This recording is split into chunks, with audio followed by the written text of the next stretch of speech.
बिस्मिल्लाहिर्रहमानिर्रहीम। मैं अमेरिका से अरशद सीना। कुछ लोग अपने आप को सियाना समझते हैं। मेरे नज़रिए के मुताबिक ये अच्छी बात है, सियाना समझना चाहिए। सियाना क्या होता है?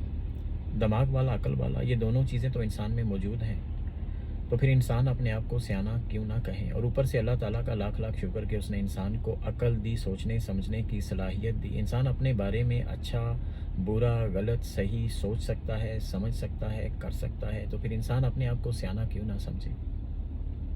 अगर अल्लाह ने इंसान को सियाना बनाया है तो फिर इंसान को सियाना समझना चाहिए अपने आप को। लेकिन बहुत ज़्यादा सियाना समझना ये गलत बात है। इसमें मैं आ जाती है, और जिसमें मैं आ जाए वो जानवर की मानित हो जाता है, वो इंसान नहीं रहता। क्योंकि अपने आप को ही सब कुछ समझना और दूसरे को कुछ ना समझना ये गलत बात है। अब फेसबुक पर अक्सर ऐसा होता है या सोशल मीडिया के किसी भी प्लेटफॉर्म पर ऐसा हो जाता है कि लोग लिख देते हैं या कह देते हैं, बोलते हैं कि जिस बंदे के पास फ़ोन आ गया वो आजकल सियाना बन गया, जिसने फेसबुक की आईडी बना ली वो फेसबुक का दानिश्वर बन गया। ये वो लोग होते हैं जो खुद को बहुत ज़्यादा सियाना समझते हैं और किसी को कुछ नहीं समझते। ये गलत बात है। इसी तरह टीवी चैनल्स पर भी अक्सर ऐसा होता है। दानिश्वर साहब बैठे होते हैं और कहते हैं कि मेरी नाकस राय के मुताबिक उनके घर का कोई काम हो, दीवार को रंग करना ही क्यों ना हो, तो वो 20 बार सोचते हैं। वो कभी अपनी नाकस राय के मुताबिक उस दीवार को रंग नहीं करवाएंगे।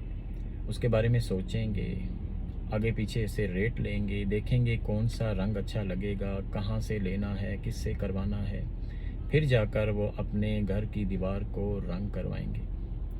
लेकिन जब बात पाकिस्तान की आ जाती है तो उनके पास पाकिस्तान के लिए सिर्फ नाकस राय ही रह जाती है। ये गलत बात है। 3 बातें मेरे नज़दीक जो हमें याद रखनी चाहिए और करनी चाहिए। सबसे पहली बात, हमें अपने आप को सियाना समझना चाहिए, बहुत सियाना नहीं समझना चाहिए। हमें अपने आप को किसी से कमतर नहीं समझना चाहिए, लेकिन किसी को भी अपने आप से कमतर नहीं समझना चाहिए। हमें अपनी राय को अहमियत देनी चाहिए ताकि दूसरे भी हमारी राय को अहमियत दें। और यही वो चीज़ें हैं कि हम एक दूसरे से बातचीत करते हैं। कुछ चीज़ें मुझे आपसे मिलती हैं, कुछ चीज़ें आपको मैं दे देता हूँ, अगर आपको अच्छी लगें ना लगें। तो इसी से हम एक दूसरे से इल्म हासिल करते हैं, और यही वजह बनती है हमारे सियाने होने की। तो याद रखिएगा कि अपने आप को किसी से कमतर ना समझें, किसी को अपने आप से कमतर ना समझें। अपने आप को सियाना समझें, लेकिन बहुत ज़्यादा सियाना ना समझें। अपनी राय को अहमियत दें ताकि दूसरे भी आपकी राय को अहमियत दें। जज़ाकल्लाह।